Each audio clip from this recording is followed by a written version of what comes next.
შეიძლება ითქვას, რომ ვენესუელასთან პოტენციური კონფლიქტი წარმოადგენს ამერიკული ეგრეთ წოდებული მონროს დოქტრინის პრაქტიკაში აქტივაციას, რომლის მთავარი მიზანია ის, რომ დასავლურ ნახევარსფეროში არ მოხდეს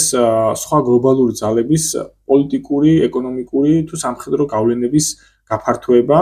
ვენესუელასთან კონფლიქტით შეერთებული შტატები შეეცდება სიგნალი გაუგზავნოს სხვა ლათინურ ამერიკულ ქვეყნებს, რომ თავი შეიკავონ და თავი აარიდონ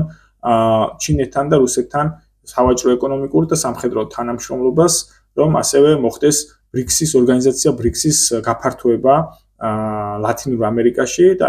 შეიძლება ითქვას, რომ ირიბის სამიზნე ამ შემთხვევაში არის ბრაზილია, რომ მაგალითად ბრაზილია რაღაც მომავალში აღარ იყოს ბრიქსის წევრის ქვეყანა, ან ასე ვთქვათ, სხვა ქვეყნები არ გახდეს ბრიქსის საომავლოდ წევრი ქვეყნები. თუმცა ვენესუელასთან კონფლიქტს აქვს საკუთარი გეოსტრატეგიული, გეოპოლიტიკური რისკებიც, თუკი შეერთებულმა შტატებმა საკუთარ მიზნებს ვერ მიაღწია და დროში გაიწელა მისი სამხედრო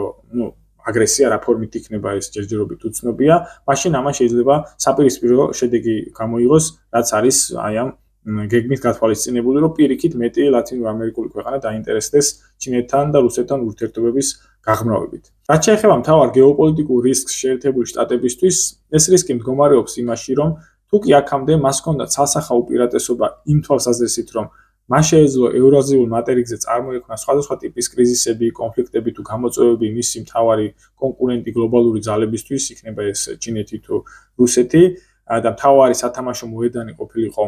ევრაზია, ვენესუელა შეიძლება გახდეს საპირისპირო სცენარის მომცემი სიტუაცია, როდესაც ვენესუელა იქნას გამოყენებული